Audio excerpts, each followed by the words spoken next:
How to save a video from CapCut to your gallery. Hey everyone, welcome back to our channel. In today's tutorial, we are going to show you how we can save our edited video from CapCut directly to our gallery so we can share it with our friends or family or even post it on social media. So let's just jump right into the video. Step number one is launching the CapCut application on your device. Just go ahead and open up the CapCut onto your device, on your mobile device, and wait for the load app to be loaded on your screen first. After it is loaded, here you can see a new project option on your home screen. Just go ahead and tap on open a new project, and you're just gonna go ahead and select the video that you want to edit out from your gallery.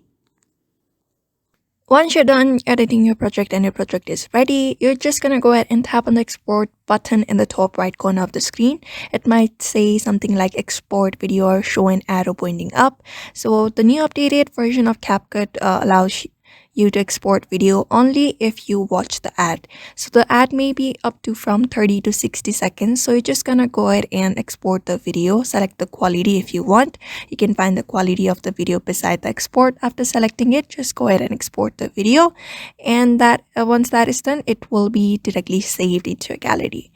And that's it. Now you know how you can save your edited video from CapCut to your gallery. So if this tutorial helped you out, give it a thumbs up, subscribe for more editing tips, and leave a comment below if you have any questions, and see you in the next video.